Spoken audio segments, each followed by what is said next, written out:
Nemo Radio is on the air. A, B, C. A, always, B, C, closing. Always be closing. Always be closing. Surely you can't be serious. I am serious. And don't call me Shirley. Put that coffee down. Coffee's for closers only. Come after me! I'm a man! I'm 40! Hey, it's John Nemo. Welcome back to another episode of Nemo Radio. I'm laughing because I just witnessed a masterclass in negotiation by my 15-year-old. In my opinion, as an outside observer, he worked over his older brother like a rented mule in an incredible negotiating tactic that is so funny. So it reminds me so much of this famous Bible story. If you're a Christian, if you read the Bible, there's this famous Old Testament story about these two brothers. I think it's Jacob and Esau.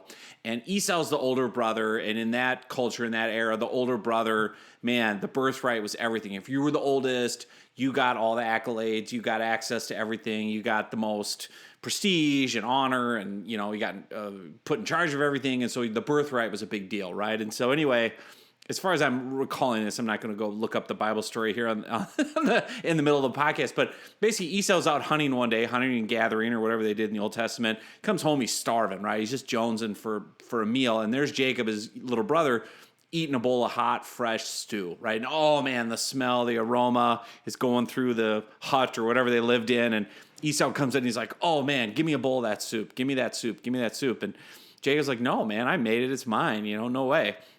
And the older brother, Esau, who's just starving, is like, I'm so hungry. That smells so good. I'll give you anything for it. What do you want? What do you want?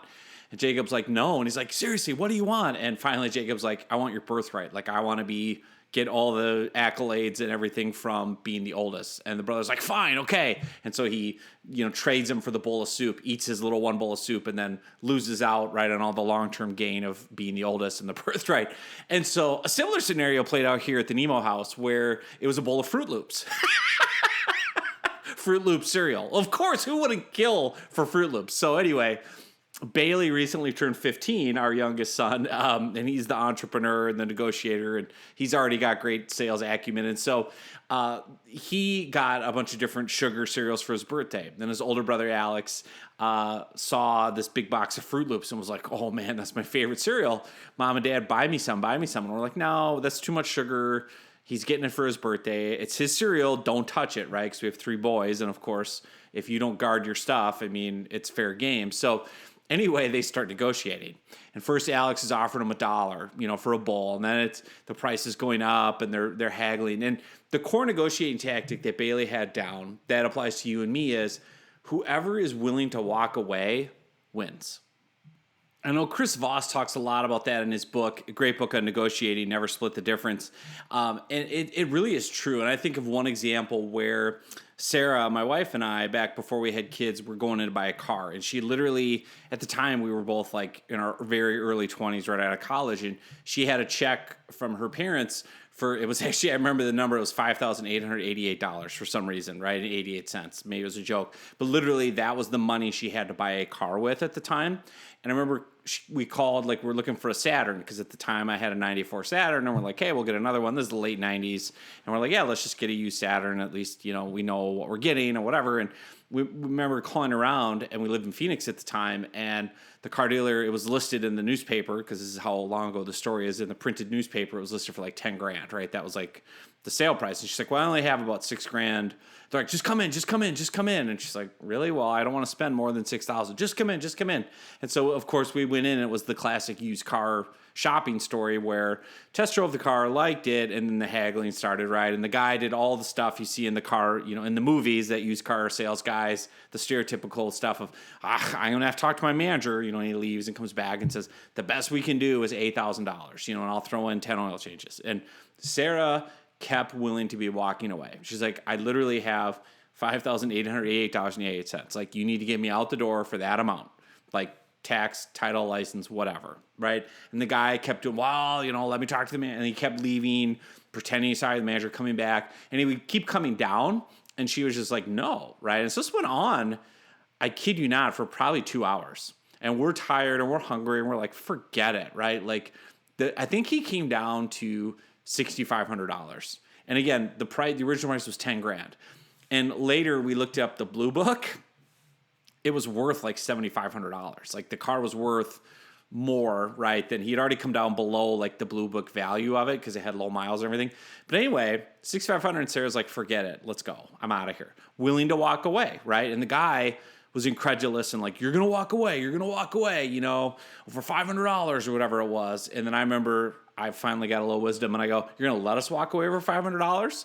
He's like, fine, walk out. So we did. We left and we went out the main doors of the car dealership and we're in the parking lot. And I kid you not, the doors fly open and he chased us down in the parking lot. You're really going to do this? You're really going to walk away? And it was after like 3 or 4 hours negotiating. And I was like, yeah, Sarah's like, yeah, I told you. She's like, pulled out the check out of her purse. She's like, look, read the numbers. This is all I have. I'm going to sign it over to you or you can let me go home. And he's like, okay, fine, we'll do it. And so we, got another $700 knocked off and we walked out of there with tax, title, license, and fees for $5,888.88. And that plus the Fruit Loops story reminds me of, what it takes to walk away. And that's the great ending to this Fruit Loops saga with Bailey and Alex, right? Bailey was willing to walk away. Alex was like, come on, and trying to cajole him and offer him. And finally, Bailey made his master stroke, right? What's the number one thing every teenage boy who's driving loves? Control of the car stereo. So these two knuckleheads drive to school every day now, right? Because Alex is 16 and Bailey just turned 15. So Alex is driving himself and his younger brothers to and from school. Well, if any of you remember growing up with siblings like I do, being the younger sibling, you didn't get to touch the car stereo. That was sacred, right? Whoever was driving, my sisters usually, that meant we were listening to in the 80s, Debbie Gibson and all that garbage, right? And so I was like dying to play Guns N' Roses, but not until I got my license and control the car. Like whoever drives the car gets to listen to what they want, right? So Bailey finally pulls out the coup de grace. What's more valuable than money for, Fruit Loops? Control of the car stereo. So he cuts a deal where he says to Alex, okay, here's my best and final offer. Otherwise I'm going to walk away. For the next 4 weeks, I get to pick what we play on the car stereo to and from school. And Alex is like looking at Bailey, looking at the box of Fruit Loops, looking at Bailey, and he's like, fine. And Bailey's like, all right. And the best part of this, the coda, the perfect ending to the story is Bailey right now is at that goofy age. I mean, he's 14, he just turned 15. He fell into the weird, funny, wild world of Weird Al Yankovic. Weird Al Yankovic. If you don't know Weird Al, you obviously weren't alive during the 1980s and 1990s, but he's still popular today. Like Bailey loves him. And what Weird Al does is he takes famous songs and he keeps the music the same, and then he does funny lyrics. So like his big breakout hit was, I know all this because now we've watched the Weird Al biographies and Bailey's got us all Weird Al all the time. But his big breakout was he took the song My Sharona and renamed it My Bologna and sang about bologna. And then he took Michael Jackson Beat It and did it as Eat It. And he took my personal favorite, Coolio's, Gangster's Paradise rap and made it Amish Paradise. It's funny. I mean, it's funny. The music's the exact same. So it's like the catchy instrumental that you're used to, but instead of like the actual lyrics, it's these funny, goofy lyrics. And so Bailey loves it. Of course, what 14-year-old boy doesn't love Weird Al and, 15. So, but of course his brother hates it. I mean, he's 16. That's so like, oh, whatever. Like Alex would rather be listening to his music. So for the next 4 weeks, he gets treated to Amish Paradise to and from school or Eat It or My Bologna or whatever. So Kudo and the Fruit Loops are long gone, but Weird Al is living on in that stereo now for weeks on end. So just a great example, a great reminder close to home when you're in negotiations. I'll never forget this. I learned this phrase from Paul Klein, who's a pricing consultant, a friend of mine. He said, you never want, when you're selling, right, and negotiating and pricing products, he goes, you don't want to have the stench of commission breath, right? You don't want to be, Paul calls it the stench of desperation, right? And I've heard other salespeople, trainers say commission breath, right? I think that's Josh Braun, but Paul Klein calls it the stench of desperation, where the other party can tell you're desperate, you'll do anything. And especially in the client service business or, like what we do with an agency, it's easy to fall into that. And it's easy to be like, oh, I really want to close the sale. I'm going to bend and hem and haw and jump through hoops. And the reality is, whoever's willing to walk away will win. And even the hardest thing I think for anyone in business is to do that when you really need the sale, meaning you're struggling, cash flow, revenue challenges, whatever. Like, it's hard. It's hard to have that mindset, but it's key. And I've really learned that the hard way over the years. My business coach taught me this long ago, that you win or lose based on client selection. And I've learned enough times that, being desperate to close the sale, even though there were red flags with the client, the prospect, has come back to bite me, right? And bite the agency of, man, you do win or lose based on client selection. That one nightmare client caused so much chaos and pain and turmoil, totally not worth whatever revenue, we got. And so the key is, what's helped me a lot is having, an abundance mindset, not a scarcity mindset. So many of us, myself included for many years, we have a scarcity mindset. Oh no, if I don't close this deal, what will happen? Oh no, the sky is falling. And the reality is, and what I tell, the prospects we work with is, like, lead generation, the abundance of leads has never been easier to tap into. For instance, just the one platform that we work on all day, every day with LinkedIn, right? I have a done-for-you LinkedIn lead generation agency now, Nemo Media Group. There's almost 1 billion people on LinkedIn. And we're reaching out every single day on LinkedIn to some of those 1 billion prospects. So there's no shortage, right? There's no shortage of people who are willing to spend money, who need your service, as long as you're doing a business model, a service that has been validated and that people have given money to receive that service, then you have a legitimate service, right? If people spend money on it anyway or have paid you to do it in the past. The key is having that abundance mindset and just being like, yeah, you know what? I'm not going to compromise. I'm willing to walk away.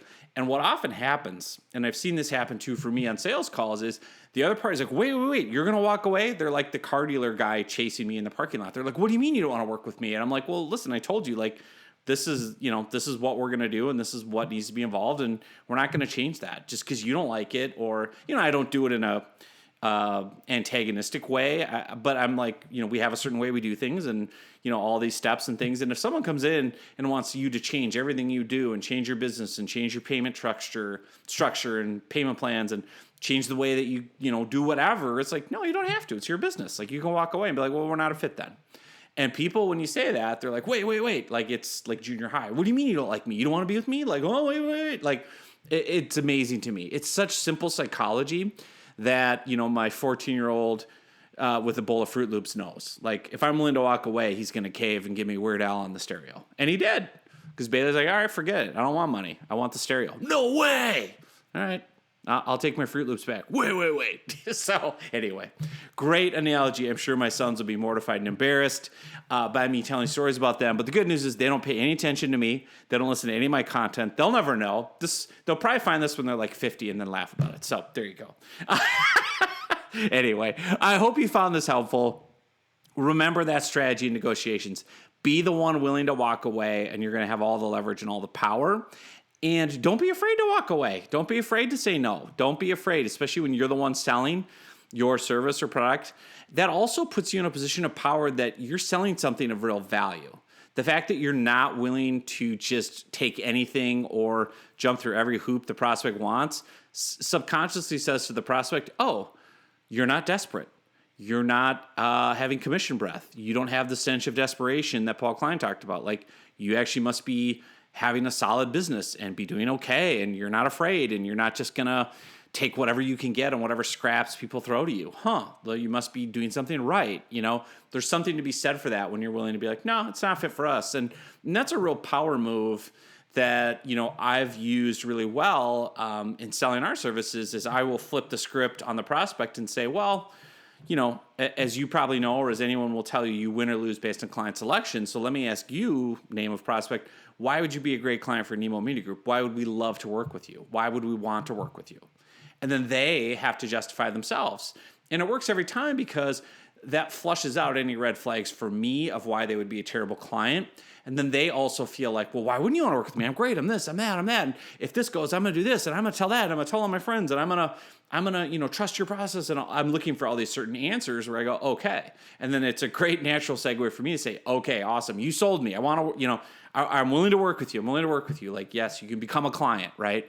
As opposed to me going, please be a client. There's that different, tug of war there that goes on. So it's a fascinating psychological experiment, whether you're doing a bowl of Fruit Loops, a bowl of soup, buying a used Saturn in Arizona in the late 90s. Be the one willing to walk away. Have that abundance mindset. Realize that, if that person wasn't willing to give you what you wanted or what you thought you deserved, they weren't going to be a good client. They weren't going to be a good fit. And there's 100 more people now that you have your time freed up to go find, especially with online marketing, lead generation, everything else. There's no shortage of an ability to reach people anywhere, anytime with your offers, all that good stuff. So there you go. Hope you enjoyed this one. Hope my kids don't listen. And we'll see you soon on another episode.